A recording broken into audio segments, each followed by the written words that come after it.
Hello friends, welcome to SAT, Center Institution Center Madathumbadi and Puthumbadikkara. Free education to all. Please subscribe to our YouTube channel for new updated videos and also visit centerinstitution.blogspot.in. നമ്മൾ പഠിക്കാൻ പോകുന്നത് chemistry speed revision chapter 3 periodic table part 2. കഴിഞ്ഞ വീഡിയോയിൽ നമ്മൾ electronic configuration എങ്ങനെയാണ് എഴുതുന്നത്, അതുപോലെ തന്നെ എന്താണ് ഗ്രൂപ്പ് പീരീഡ് ഇതൊക്കെ പഠിച്ചു അല്ലേ. ഇനി നമുക്കതിന് ചോദിക്കാൻ സാധ്യതയുള്ളൊരു ക്വസ്റ്റ്യൻ ആണ് അതിൻ്റെ ബ്ലോക്ക് പീരീഡൊക്കെ കണ്ടെത്തുക എന്നുള്ളത്. ഓക്കെ, സപ്പോസ് ഇലക്ട്രോണിക് കോൺഫിഗറേഷൻ തരികയാണ് 1s2 1s2 2s2 എന്ന് പറഞ്ഞിട്ട് ഒരാൾ തന്നേക്കണം. ഇത് ഏത് ഗ്രൂപ്പിലാണ് വരുന്നത്? അപ്പോൾ നമ്മൾ ആദ്യം നോക്കേണ്ടത് ഇത് ഏത് സബ്ഷെല്ലിലാണ് അവസാനിക്കുന്നത്. എസ് സബ്ഷെല്ലിലാണ് അവസാനിക്കുന്നതെങ്കിൽ എസിൻ്റെ മീതെ കിടക്കുന്ന ആ സംഖ്യയില്ലേ, അതാണ് ഗ്രൂപ്പ് നമ്പർ. ഇതിൻ്റെ ഗ്രൂപ്പ് നമ്പർ എത്രയാണ്? 2. പീരീഡ് കണ്ടെത്താൻ എങ്ങനെയാണെന്ന് വെച്ച് കഴിഞ്ഞാൽ ഈ അവസാനിക്കുന്ന ഷെല്ലിലെ 2 ഉണ്ട്, 1 ഉണ്ട്. അതിനകത്ത് ഏറ്റവും വലുത് 2 ആണ്. ഇതാണ് പീരീഡ് നമ്പർ. ഓക്കെ, അപ്പോൾ ഇതിൻ്റെ ഗ്രൂപ്പ് രണ്ടാമത്തെ ഗ്രൂപ്പ്, പീരീഡ് രണ്ടാമത്തെ പീരീഡ്. വേറെ എക്സാമ്പിൾ നോക്കാം. 1s2 2s2 2p6 3s2 ഇത് വന്നു. ഇതിൻ്റെ ഗ്രൂപ്പ് നമ്പർ എത്രയാണ്? ഗ്രൂപ്പ് നമ്പർ എസിൽ അവസാനിച്ചതുകൊണ്ട് ആ മുകളിലത്തെ സംഖ്യ തന്നെയാണ്. അപ്പോൾ എന്താണ് ഉത്തരം? 2, ഗ്രൂപ്പ് നമ്പർ 2. ഇനി ഇതിൻ്റെ ബ്ലോക്ക് ചോദിക്കും. ബ്ലോക്ക് നമുക്കറിയാം, there are 4 block, S P D F. ഇതിനകത്ത് എസിൽ അവസാനിക്കുന്നത് ആണ് അതിൻ്റെ ബ്ലോക്ക്. എസിലാണ് അവസാനിക്കുന്നതെങ്കിൽ എസ് ബ്ലോക്ക്, പിയിലാണ് അവസാനിക്കുന്നതെങ്കിൽ പി ബ്ലോക്ക്, ഡിയിലാണ് അവസാനിക്കുന്നതെങ്കിൽ ഡി ബ്ലോക്ക്, എഫിലാണെങ്കിൽ എഫ്. ഇനി പീരീഡ് നോക്കുമ്പോൾ അവസാനത്തെ 2 കൊടുക്കുക. അതിനകത്ത് 2 ആണോ വലുത് 3 ആണോ വലുത്? 3 ആണ്. ഇതാണ് പീരീഡ് നമ്പർ. സോ പീരീഡ് എന്ന് പറഞ്ഞാൽ എത്രയാണ്? 3. അതായത് പീരിയോഡിക് ടേബിളിൽ ഇയാളുടെ സ്ഥാനം എന്ന് പറയുന്നത് 3ാമത്തെ പീരീഡിൽ 2ാമത്തെ ഗ്രൂപ്പിൽ. Okay, another example 1s2 2s2 2p6 3s2 3p6 4s1. ഇവിടെ എസിൽ അവസാനിച്ചതുകൊണ്ട് ബ്ലോക്ക് എന്താണ്? എസ്. ഇനി ഗ്രൂപ്പ് നമ്പർ കണ്ടെത്തണം. ഗ്രൂപ്പ് നമ്പർ നമ്മൾ പറഞ്ഞു എസിലാണ് അവസാനിക്കുന്നതെങ്കിൽ മുകളിൽ കിടക്കുന്ന സംഖ്യയാണ് ഗ്രൂപ്പ് നമ്പർ. അപ്പോൾ 1ാമത്തെ group, first group. Period number അവസാനത്തെ 2 പേരിൽ ഈ ഇടത് സൈഡിൽ കിടക്കുന്നതിൽ വലുത് 3 ഉണ്ട്, 4 ഉണ്ട്. വലുത് ഏതാണ്? 4. So period number is equal to എന്താണ്? 4. ക്ലിയർ? ഇനി മറ്റൊരു എക്സാമ്പിൾ 1s2 2s2 2p3. ഇവിടെ അവസാനിച്ചത് പിയിലാണ്. പിയിലാണ് അവസാനിക്കുന്നതെങ്കിൽ ബ്ലോക്ക് വെരി സിമ്പിൾ, എന്താണ്? പി. ഗ്രൂപ്പ് നമ്പർ കാണുന്നതിന് 2 മാർക്കുണ്ട്. ഒന്ന് പിയിലെ ഇലക്ട്രോണിൻ്റെ എണ്ണം പ്ലസ് 12 ചെയ്യാം. ഇപ്പോൾ എത്ര കിട്ടി? 15. ക്ലിയർ? Group number 15. അല്ലെങ്കിൽ ഈ 2ാമത്തെ ഷെല്ലില്ല, ഇപ്പോൾ അവസാനത്തെ ഷെല്ല് 2 ആണ്, അതിനകത്തെ ഈ 2 ഇലക്ട്രോൺ തമ്മിൽ അങ്ങോട്ട് കൂട്ടാം. 3 2. അപ്പോൾ എത്ര കിട്ടും? 5. അതിനോട് നമ്മൾ 10 കൂട്ടും. അപ്പോൾ ഉത്തരം എത്രയായി? 15. അങ്ങനെ 2 മാർക്കുണ്ട്. ഏതെങ്കിലും ഒരു മാർക്ക് ഉപയോഗിച്ച് നമ്മൾ ഗ്രൂപ്പ് നമ്പർ കണ്ടെത്താം. പീരീഡ് നമ്പർ സെയിം ആണ്. എന്താണ്? നേരത്തെ പറഞ്ഞ മെത്തേഡ് തന്നെ. ഇവിടെ 2 പേരിൽ 2ഉം 2 തന്നെയാണ്. അതുകൊണ്ട് പീരീഡ് നമ്പർ എത്രയാണ്? Period number is equal to 2. Clear?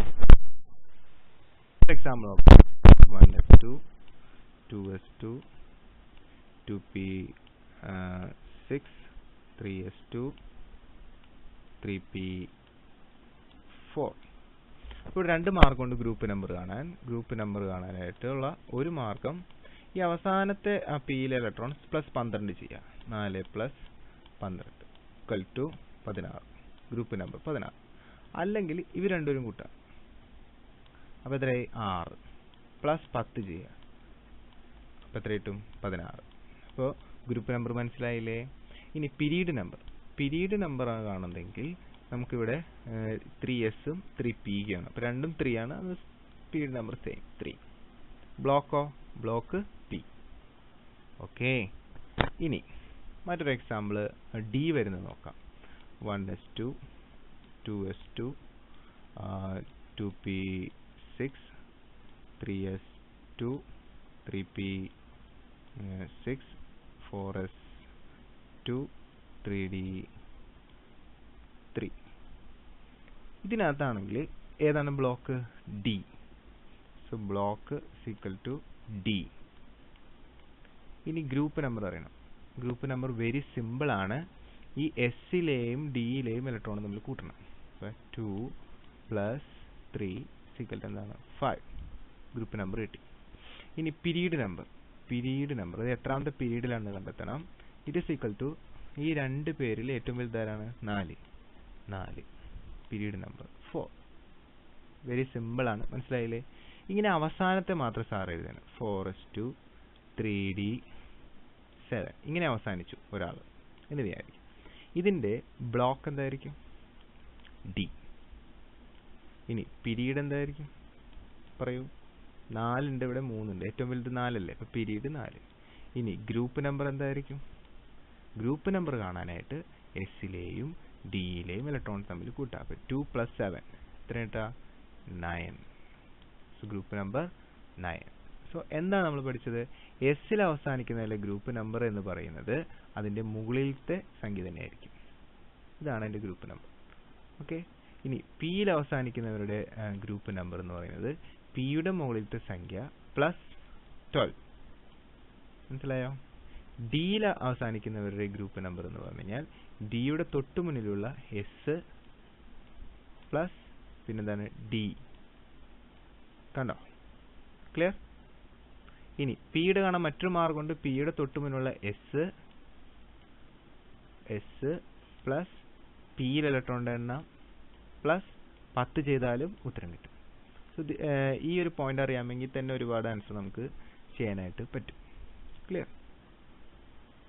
ഇനി നമുക്ക് അറിയേണ്ടത് അയോണിക് ബോണ്ട് എന്താണ്, എങ്ങനെയാണ് അയോണിക് ബോണ്ട് കണ്ടുപിടിക്കുക എന്നുള്ളതാണ്. ഓക്കെ. അയോണിക് ബോണ്ട് എന്താണെന്ന് വെച്ച് കഴിഞ്ഞാൽ ഇലക്ട്രോണുകളെ പരസ്പരം ഷെയർ ചെയ്യുമ്പോഴോ അല്ലെങ്കിൽ ഇലക്ട്രോണുകളെ ട്രാൻസ്ഫർ ചെയ്യുമ്പോഴോ ഉണ്ടാകുന്ന ബോണ്ടാണ് അയോണിക് ബോണ്ട്. ഫോർ എക്സാമ്പിൾ സോഡിയവും ക്ലോറിനും തമ്മിൽ പ്രവർത്തിച്ചെന്ന് വിചാരിക്കും. സോഡിയത്തിന്റെ ലാസ്റ്റ് ഷെല്ലിൽ ഒരു ഇലക്ട്രോൺ ഉണ്ട്. സോഡിയത്തിന്റെ അറ്റോമിക് നമ്പർ 11. അപ്പോൾ നമ്മൾ ഇലക്ട്രോണിക് കോൺഫിഗറേഷൻ ചെയ്താൽ 2 8 1 വരും. ക്ലോറിന്റെ അറ്റോമിക് നമ്പർ 70. ഇലക്ട്രോണിക് കോൺഫിഗറേഷൻ ചെയ്താൽ 2 8 7 വരും. ക്ലോറിന് ഒരു ഇലക്ട്രോൺ വേണം, അത് ആര് കൊടുക്കും? സോഡിയം കൊടുക്കും. സോ സോഡിയത്തിന് ഒരു ഇലക്ട്രോൺ നഷ്ടമായി, അതിന് പോസിറ്റീവ് ചാർജ് കിട്ടും. ക്ലോറിന് ഇലക്ട്രോൺ കിട്ടി, അതിന് നെഗറ്റീവ് ചാർജ് കിട്ടും. മനസ്സിലായോ? അങ്ങനെ നമുക്ക് സോഡിയം എന്ന് പറയുന്നത് ഒരു പോസിറ്റീവ് അയോണും ക്ലോറിൻ എന്ന് പറയുന്നത് ഒരു നെഗറ്റീവ് അയോണായിട്ട് മാറും. അപ്പോൾ ഇവർ തമ്മിലൊരു അട്രാക്ഷൻ വരും. ഈ ബോണ്ടാണ് നമ്മൾ എന്ത് പറയുന്നത്? അയോണിക് ബോണ്ട് എന്ന് പറയുന്നത്. Ionic bond. ഓക്കെ. അപ്പോൾ അയോണിക് ബോണ്ടിന്റെ പ്രത്യേകത എന്താണ്? ഇലക്ട്രോൺ ട്രാൻസ്ഫർ ആണ്. അങ്ങോട്ടും ഇങ്ങോട്ടും എന്ത് ചെയ്യാണ്? വിട്ടുകൊടുക്കുകയാണ്. മനസ്സിലായോ? നേരെ മറിച്ച് നമ്മളിപ്പോൾ ഒരു മീഡിയൻ എടുത്താൽ CH4, നമ്മൾ ഓർഗാനിക് കെമിസ്ട്രിയിൽ പഠിച്ചിട്ടുണ്ടാവും മീഡിയൻ. ഈ CH4 എടുത്താലുള്ള എന്ന് വെച്ചാൽ ഇവിടെ ആർക്കും ഇലക്ട്രോൺ വിട്ടുകൊടുക്കുന്നില്ല, പരസ്പരം പങ്കുവെച്ചേക്കാണ്. Only sharing. മനസ്സിലായോ? ഇത്തരം ബോണ്ടിനെയാണ് നമ്മൾ കോവാലന്റ് ബോണ്ട് എന്നും മലയാളത്തിൽ സഹസംയോജക ബന്ധനം എന്നും പറയും. കോവാലന്റ്. ഇവിടെ നിങ്ങൾ അറിയേണ്ടത് എന്താ? നിങ്ങൾ അറിയേണ്ടത് നിങ്ങൾക്ക് ക്വസ്റ്റ്യനിൽ സപ്പോസ് ക്ലോറിൻ = 3 എന്നും സോഡിയം = 0.9 എന്നും പറഞ്ഞ് തരും. അതായത് ഇവരുടെ എന്താണ്? ഇലക്ട്രോ നെഗറ്റിവിറ്റി ആണ് നമുക്ക് തന്നിരിക്കുന്നത്. ഇത് ഉപയോഗിച്ചുകൊണ്ട് നമ്മളോട് ചോദിക്കും ഇവർ രണ്ടുപേരും തമ്മിൽ ചേർന്നാൽ ഏത് ബോണ്ടായിരിക്കും ഫോം ചെയ്യുക. അപ്പോൾ നമ്മൾ എന്താ ചെയ്യേണ്ടതെന്ന് വെച്ച് കഴിഞ്ഞാൽ നമ്മൾ 1.7 എന്ന് പറയുന്ന ഒരു സംഖ്യ ഓർക്കണം. എന്നിട്ട് ഇവർ തമ്മിൽ കുറയ്ക്കുക. 3 - 0.9. നമുക്കറിയാം ഇത് 3ൽ നിന്നും എത്രയാണ്? 0.9 കുറച്ച് കഴിഞ്ഞാൽ എത്ര കിട്ടും? 2.1 കിട്ടും. ക്ലിയർ? അത് ഈ സംഖ്യയുമായിട്ട് കമ്പയർ ചെയ്യണം. ഈ സംഖ്യയെക്കാളും കൂടുതലാണെങ്കിൽ അത് അയോണിക് ബോണ്ട്, ഈ സംഖ്യയെക്കാളും കുറവാണെങ്കിൽ അത് കോവാലന്റ് ബോണ്ട്, IC. ഈ ICയുടെ നടുവിലാണ് ആര് കിടക്കുന്നത്? ഈ 1.7 കിടക്കുന്നത്. മനസ്സിലായോ? ക്ലിയർ? ഒന്നുകൂടി പറയാം.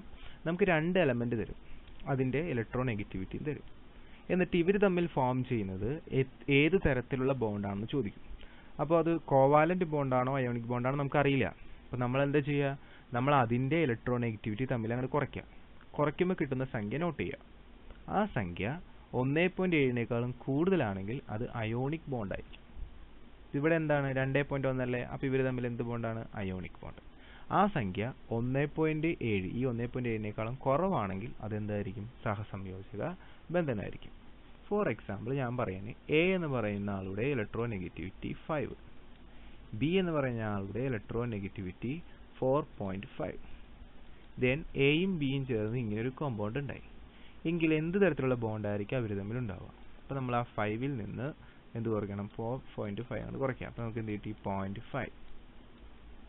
എന്നിട്ട് നമ്മൾ നമ്മുടെ 1.7 IC ഇതുമായിട്ട് കമ്പയർ ചെയ്യാം. ഈ 0.5 എന്ന് പറയുന്നത് ഈ സംഖ്യയെക്കാളും താഴെയാണ്. അതുകൊണ്ട് എന്ത് ബോണ്ടാണ്?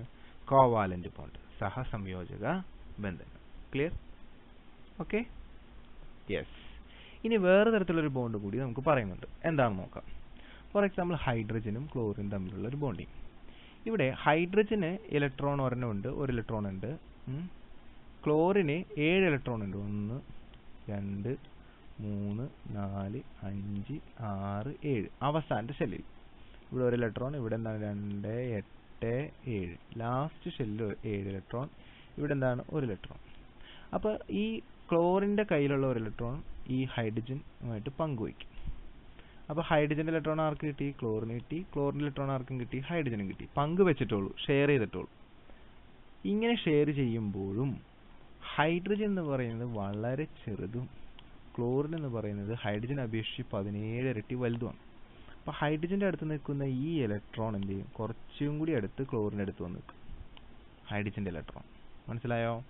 ക്ലിയർ? അപ്പോൾ ഹൈഡ്രജന് ഇലക്ട്രോൺ നഷ്ടപ്പെട്ട പോലെ ഒരു തോന്നൽ വരും. അപ്പോൾ പോസിറ്റീവ് ചാർജ്. ഈ ക്ലോറിനോ ആ ഇലക്ട്രോൺ തൻ്റെ തൊട്ടടുത്ത് നിൽക്കുന്നതിനാൽ ആ ഇലക്ട്രോണിൻ്റെ കുറച്ച് ചാർജ് കിട്ടും, ഒരു negative charge, partial negative charge. ഒന്നുകൂടി പറയാം, ഹൈഡ്രജൻ്റെ ഇലക്ട്രോൺ ക്ലോറിൻ്റെ അടുത്തേക്ക് നീങ്ങി നിൽക്കും. അതിന് കാരണം ക്ലോറിൻ ഭയങ്കര വലുതാണ്. അപ്പോൾ ക്ലോറിൻ ഇതിനെ ആകർഷിക്കാനുള്ള ശക്തി കൂടുതലുണ്ട്. അപ്പോൾ ഹൈഡ്രജൻ്റെ ഇലക്ട്രോൺ ക്ലോറിൻ്റെ അടുത്തേക്ക് വന്ന് നിൽക്കുമ്പോൾ വിട്ടുകൊടുത്തിട്ടില്ല. ഹൈഡ്രജൻ ഇലക്ട്രോൺ ഏകദേശം നഷ്ടപ്പെട്ട പോലൊരു അവസ്ഥയാണ്. അപ്പോൾ ഹൈഡ്രജൻ ഒരു പാർഷ്യൽ പോസിറ്റീവ് ചാർജും ക്ലോറിനൊരു ഒരു പകുതി നെഗറ്റീവ് ചാർജും കിട്ടും. അപ്പോൾ ഈ ഇലക്ട്രോൺ ഇവർ പങ്കുവെച്ചതുകൊണ്ട് നമ്മൾ ഈ ബോണ്ടിനെ എന്ത് വിളിക്കും? കോവാലന്റ് ബോണ്ട് എന്ന് വിളിക്കും. പക്ഷേ ഇവിടെ ഒരു പോസിറ്റീവ് ചാർജും നെഗറ്റീവ് ചാർജും ഉണ്ടായതുകൊണ്ട് ഇവർ തമ്മിലൊരു അട്രാക്ഷൻ വരും. അപ്പോൾ ഇവിടെ ഒരു അയോണിക് ബോണ്ടും ക്രിയേറ്റ് ചെയ്തു. അപ്പോൾ ഒരേ സമയം അയോണിക് ബോണ്ടും ഉണ്ട്, കോവാലന്റ് ബോണ്ടും ഉണ്ട്. ഇത്തരത്തിൽ രണ്ട് ബോണ്ടുമുള്ള കോമ്പൗണ്ടുകളെ നമ്മൾ ഫോർ എക്സാമ്പിൾ HCl പോലുള്ള കോമ്പൗണ്ടുകളെ നമ്മൾ വിളിക്കുന്ന പേരാണ് രണ്ട് ബോണ്ട് എന്ന് പറയുമ്പോൾ പോളാർ ബോണ്ട്. അത്തരം കോമ്പൗണ്ടുകൾ വിളിക്കുന്ന പേരാണ് polar compounds. Okay, clear? Visit part 3. Thank you. Please subscribe to our YouTube channel for new updated videos. Thank you once again. Please like and share this video.